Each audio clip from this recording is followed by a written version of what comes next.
Kita berjumpa kembali di Geometri MPM Unpas.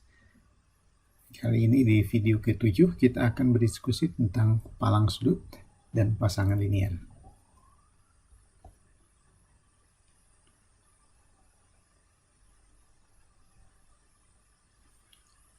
Kedua konsep ini, palang sudut dan pasangan linier, merupakan suatu konsep yang teknis sebetulnya, dan kalau digambarkan terlihat sangat intuitif. Tapi biasanya di balik yang intuitif itu sebetulnya ada sesuatu yang cukup dalam, dan biasanya buktinya juga tidak terlalu langsung terlihat, ya, tidak terlalu straightforward. Kedua hasil ini banyak digunakan dalam menurunkan dan membuktikan sifat-sifat dalam geometri bidang. Dan karena itu dalam teks yang lebih elementer, dalam konsep yang lebih elementer, biasanya kedua teorema ini dianggap sebagai aksioma, jadi sesuatu yang tidak dibuktikan awalnya. Hanya dalam konteks yang lebih tinggi ini kita lihat buktinya. Mulai karena ini teknis, kita beranjak dengan sesuatu yang teknis juga di sini. Ini ada satu teorema pengantar, jadi satu lema. Ini disebutnya teorema Z. Gitu. Nah, kenapa huruf ada Z-nya ini? Apakah ada ini yang terakhir atau apa? Kita lihat seperti apa. Ini menceritakan ada garis L dengan dua titik yang berbeda pada garis itu. Nah, kemudian ambil dua titik yang berseberangan, B dan E. Berseberangan relatif terhadap garis L itu. Maka kita lihat bahwa hasilnya bahwa sinar AB itu tidak beririsan dengan sinar DE. Ya. Gambarannya seperti ini. Gambaran seperti ini. Kita lihat B dan E berseberangan. Ini posisinya. Oke, nah kunci dari lema ini adalah bahwa kedua titik ini berbeda satu sama lain, gitu ya. Jadi dua sinar yang berseberangan ini hanya bisa punya irisan, gitu ya, kalau kedua pangkalnya ini sama, artinya A dan D sama, ya. Tetapi sejak awal ini sudah diasumsikan pangkal ini tidak sama. Jadi kalau begitu dua sinar ini tidak beririsan. Jadi kira-kira itu teorema Z. Nah, Z-nya itu dari mana? Z-nya itu seperti ini. Jadi kalau kita telusuri B, A, D, E gitu ya. Ini seperti huruf Z. Jadi kalau ingat tokoh Zorro gitu ya, dengan pedangnya yang memberi tanda Z gitu ya. Dan itulah, jadi kita bisa menganalogikan ini teorema Zorro, Z. Jadi kita bentuk Z sini. Padahal dalam posisi begini, ini bisa juga disebut teorema N, ya, huruf N. Jadi ini Z. Jadi ini bagaimana Zorro menorehkan tanda Z gitu ya, dengan pedangnya. Oke, apa yang kita sebut palang sudut? Nah, palang sudut ini kira-kira seperti ini gambarannya secara intuitif, ya. Kita punya sudut BAC, jadi dua sinar AB dan AC. Kemudian kita bisa hubungkan B dengan C. Sebetulnya tidak harus BC, ya. Kita bisa mengambil sebarang titik di sinar AC, sebarang titik di sinar AB, kemudian hubungkan, gitu ya. Nah, itu yang kita sebut sebagai palang sudut di sini. Jadi ruas BC ini disebut palang sudut terhadap sudut BAC. Dan kita katakan juga, oke, ini ruas BC ini palang dari sudut BAC, atau kita juga bisa mengatakan bahwa palang ini ada berhadapan dengan sudut BAC. Ya. Dan inilah yang disebut teorema palang sudut di sini. Jadi kita berawal dari suatu sudut BAC, jadi kita punya sinar AB dan sinar AC, jadi A vertex dari sudut itu, dan D titik interior. Untuk setiap titik interior, kita akan punya sinar yang ada di antara sinar AB dan sinar AC. Ya. Jadi mengatakan bahwa setiap sinar di antara sinar AB dan sinar AC itu akan memotong palang. Nah, di sini katakan memotongnya itu memotong interior dari palang. Jadi interior artinya tidak kedua ujung palang BC ini, tidak B dan tidak C ataupun tidak C. Karena kalau B artinya garis itu adalah garis AD sama dengan garis AB, ya. Jadi kalau begitu itu bukan interior, gitu. Begitu juga dengan kalau dengan C. Oke, kita lihat buktinya. Ini agak teknis. Oke. Jadi seperti tadi kita misalkan AD itu adalah garis L, kemudian kita perpanjang garis L-nya. Oke, kita gambarkan seperti ini, gitu ya. Jadi AD-nya di sini tadinya hanya sinar AD, tapi kemudian kita perpanjang ke sebelah kiri juga di sini, ke arah yang berlawanan. Oke. Dan kita punya sinar AB, kita perluas juga ke sebelah berlawanan juga, gitu ya. Nah, kemudian kita pilih titik E dan F, gitu ya, sehingga E itu ada di perpanjangan ruas AB ke arah A. Ini perpanjang ke arah di sini, ya, berlawanan dengan sinar AB. Kemudian F ini perpanjangan ruas AB tapi ke arah berlawanan dengan sinar AD, jadi ke sebelah sini. Nah, sekarang kita perhatikan segitiga yang baru ini, yang besar ini sekarang. EBC, segitiga EBC. Oke. Dan perhatikan juga garis L ini. Kita lihat bahwa garis L memotong segitiga EBC di salah satu di ruas ini, EB. Dan kita gunakan aksioma Pasch di sini. Aksioma Pasch mengatakan bahwa kalau satu garis memotong segitiga, tapi bukan pada verteksnya, gitu ya,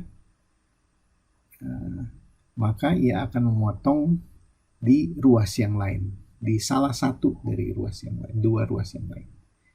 Oke, di dalam hal ini maka si garis L ini, garis L atau ya sinar AD dalam hal ini akan memotong salah satu dari ruas yang ini, EC atau CP. Nah, tetapi kita lihat bahwa itu garis ya, yang kita inginkan adalah sinar AD memotong ini, ya, bukan garis. Diinginkan adalah bahwa garis L ini terbagi jadi dua sinar yang saling berlawanan arah, AD dan AF, gitu ya.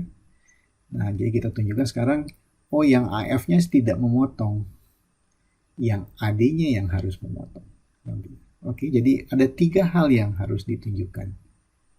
AD memotong ini, harus memotong EC yang ini, atau BC. Itu yang kesimpulan dari aksioma Pasch. Oke. Nah, jadi yang ditunjukkan adalah 1, 2, 3 ini. Jadi yang bagian sini, ini tidak memotong EC. Bagian ini juga tidak memotong yang ini. Oke, dan satu lagi bahwa AD tidak memotong EC. 3. Jadi kalau begini, kalau 1, 2, 3 terpenuhi, maka yang harus terjadi adalah AD memotong BC. Dan itu adalah yang dihadapi buktikan. Oke. Nah, buktinya, ini adalah teorema Z tadi, teorema Zoro. Gitu ya. Nah, tinggal gambar Z-nya itu gimana sih? Gimana caranya Zoro menorehkan tanda Z-nya di situ? Untuk kasus pertama, ini gambar Z-nya. Z. Oke. Nah, kenapa bisa begitu? Ya, karena F dan C berseberangan. Ya. E dan A itu dua titik yang berbeda. Jadi teorema Z mengatakan bahwa kalau begitu kaki dari Z ini tidak berpotongan. Oke. Yang kedua, ini cara Zoro menorehkan Z. Oke. Dan cara yang ketiga, oke, gini caranya. Oke, jadi kira-kira itu yang bukti dari 1, 2, 3 ini. Jadi setelah 1, 2, 3, jadi yang mungkin hanyalah sinar AD haruslah memotong si palang BC ini. Jadi itulah bukti teorema palang sudut. Nah, sebagai akibat dari palang sudut adalah syarat ini. Jadi sekarang kita bisa melihat ini syaratnya adalah syarat perlu dan cukup, artinya jika dan hanya jika. Jadi, jika D titik interior sudut BAC, maka sinar AD memotong palang interior dari palang BC. Oke, itu teorema Z. Tapi sebaliknya sekarang, misalkan sebuah sinar, gitu ya, memotong interior palang BC. Nah, dari keantaraan ini jadi ada, katakanlah ini titik D aksen gitu ya. Kita punya keantaraan sekarang. C bintang D aksen bintang B gitu ya. Nah, kalau begitu dari teorema keantaraan kita ingat bahwa sinar AD itu ada di antara sinar AB dan BC. Dengan kata lain, semua titik yang ada di sinar ini adalah titik interior. Itu pasangan linear. Jadi kalau kita punya garis dan 3 titik kolinier di sini, A, B, dan C kolinier, dan kita punya titik di setengah bidang, titik D, maka di sini kita punya 2 sudut di sini. Ada BAD, ada DAC. Biasanya kalau di buku-buku teks dasar kita lihat ini sudut pelurus. Ini kita sebut ini pasangan linear. Jadi kalau kita dari garis punya setengah bidang itu dibagi 2 lagi oleh satu sinar, maka sudut yang tercipta adalah kita sebut sebagai pasangan linear. Dan penamaan lagi, 2 sudut kita katakan suplemen satu sama lain, suplementer.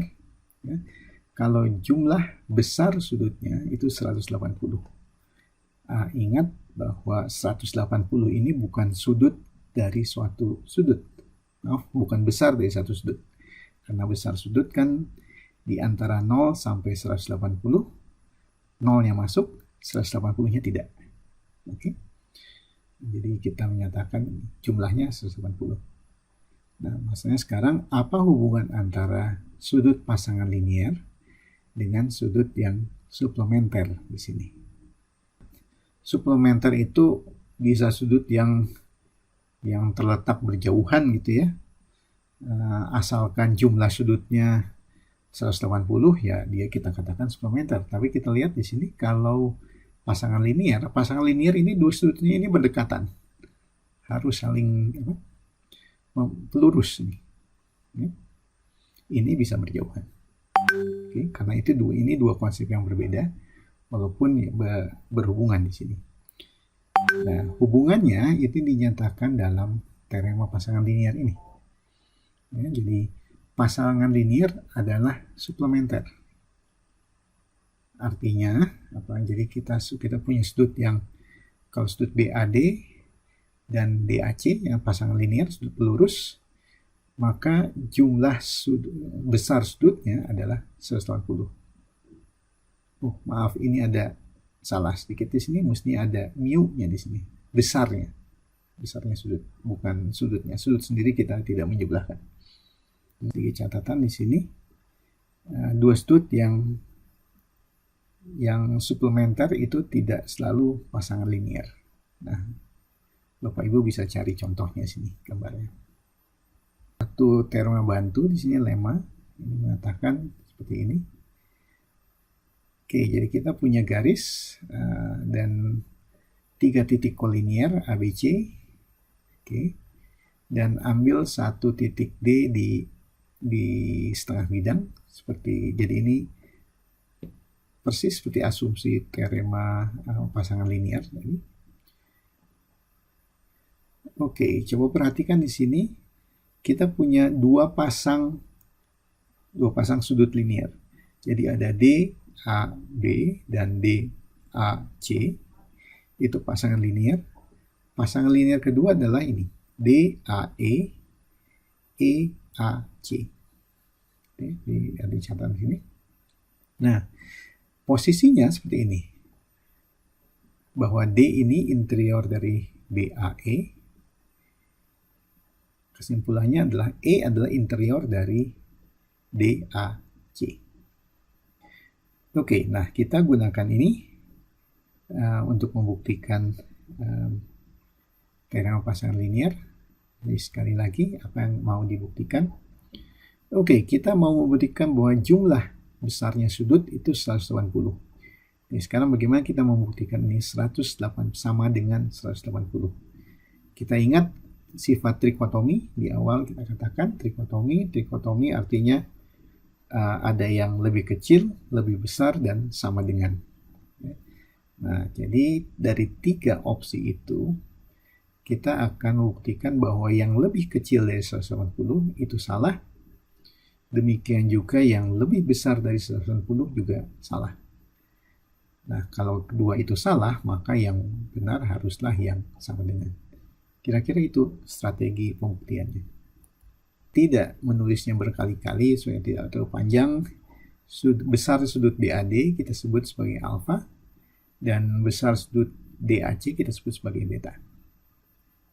Ini yang pertama. Jadi kita andaikan jumlah besarnya dua sudut ini kurang dari 180. Pilih titik E sepihak dengan D, ya. Dia ada di atas garis ini, kita pilih karena dia ada di atas garis ini, di setengah bidang ini, setengah bidang atas. Sehingga sudut yang BAE ini, BAE itu tepat sama dengan alfa tambah beta. Oke. Nah, kenapa bisa begini? Ini adalah aksioma busur derajat. Kenapa? Kita ingat alfa tambah beta ini, alfa tambah beta kan kurang dari 180.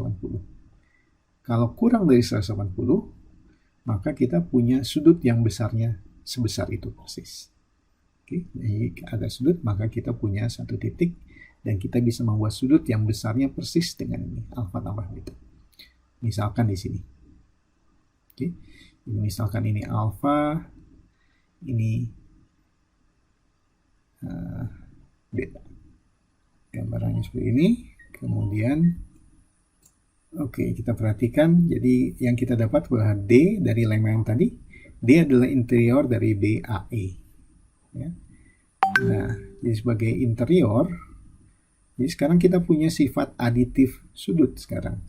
Jadi sudut BAD besarnya tambah besar sudut yang DAE itu haruslah besar sudut dari BAE ini. Oke.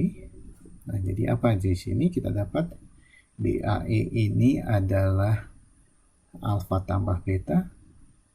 DAE ini adalah BAD itu adalah alfa. Oke. Jadi kalau begitu kita dapatkan bahwa ini adalah sudut DAE, besarnya sudut adalah beta. Oke, kalau begitu E adalah interior dari sudut DAC. Lemma lagi tadi. Oke, kalau begitu ini aditif, dua sudut ini. Oke, maka jumlah besarnya sudut ini, besar sudut DAE, sudut EAC adalah sudut DAC. Oke, nah kalau begitu DAE ini beta, ini DAC juga beta. Kalau begitu besar sudut EAC adalah 0. Oke. Tapi ingat, sudut 0 itu hanya terjadi kalau sinar AC dan sinar AE itu adalah sinar yang sama. Oke. Nah, tapi ini kontradiksi karena E adalah titik interior dari DAC. Oke. Jadi kalau sinarnya sama, interiornya kosong. Tapi ini ada interior. Oke, karena ini kontradiksi, karena itu asumsi awal ini adalah salah. Oke. Nah, bagian kedua, sekarang kita andaikan yang lebih besar. Oke. Nah, sama seperti tadi, kita perhatikan yang ruas kanan dulu sini. Nah, sekarang BAD, DAC kan lebih besar dari 180 ya. Karena itu bukan sudut hasilnya. Oke. Nah, tapi kalau kita kurangi dengan 180, maka ini angka ini adalah angka di antara 0 dan 180. Karena itu adalah satu sudut. Oke, jadi kalau begitu berdasarkan ini ada di antara 180. Oke, karena itu berdasarkan aksioma busur derajat, maka ada sudut BAF. Ya, ada titik F. Ya, kita gambarkan sini. Nah, kita tahu beta kurang dari 180. Kenapa? Karena beta kan sudut. Ya, kurang dari 180. Maka sekarang kita hitung sini. Alfa tambah beta dikurangi 180. Tapi betanya kurang dari 180. Karena itu sekarang pasti kecil dari alfa. Oke, dan kesimpulannya adalah ini teorema keantaraan lagi. Sudut yang ini lebih kecil dari alfa. Oke. Karena itu teorema keantaraan mengatakan bahwa sudut titik F adalah interior dari sudut BAD. Artinya sekarang kita punya aditif. Besar sudut BAF tambah besar sudut FAD itu sama dengan besar sudut BAD. Oke. Kita tandai ini 2, ini 1. Kemudian kita substitusikan 2 ke 1. Kan ini BAD. Jadi BAD ini menggantikan, kita substitusikan ke sini. BAF-nya akan hilang, coret. Jadi tinggal sudut FAD sama dengan 180 kurang sudut DAC sini. Ya, BAC adalah beta. Jadi kita dapatkan yang ini. Nah, jadi kesimpulannya lagi dari lemma, kalau begitu titik D adalah interior dari FAC, interior dari sudut. Karena dia interior, maka berlaku sifat aditif jumlah sudut, besar sudut. Kalau begitu, kita lihat sini DAC ini adalah beta, FAD adalah 180 kurang beta, besarnya sudut FAC adalah 180. Oke. Tapi kan sudut kan besarnya tidak bisa sama dengan 180, harus kurang. Oke, kalau begitu itu juga kontradiksi, karena itu pengandaian salah. Oke, yang tersisa yang sama dengan. Dan itulah bukti dari teorema pasangan linier. Oke, ini konsep tegak lurus sekarang. Oke. Kita punya 2 garis, L dan M, berpotongan. Katakanlah potongannya titik A sini. Oke, ambil garis titik sembarang di M, kita sebut C, ambil titik sembarang di L. Oke, 2 garis ini kita sebut tegak lurus satu sama lain kalau sudut BAC ini 90. Ya. Sudut tegak. Ini disebut sebagai tegak lurus. Dan dari sini kita bisa mendefinisikan apa yang disebut pembagi 2 tegak lurus atau bisector. Oke. Kita punya ruas AB. Kemudian kita ambil titik tengahnya M. Oke, aksioma penggaris. Jadi panjang AB bisa diukur, diambil setengahnya, dan itu bilangan real, katakanlah R. Bisa dihitung setengahnya, R per 2, dan kembalikan ada titik yang jaraknya R per 2 ke A dan ke B juga. Itulah titik tengah.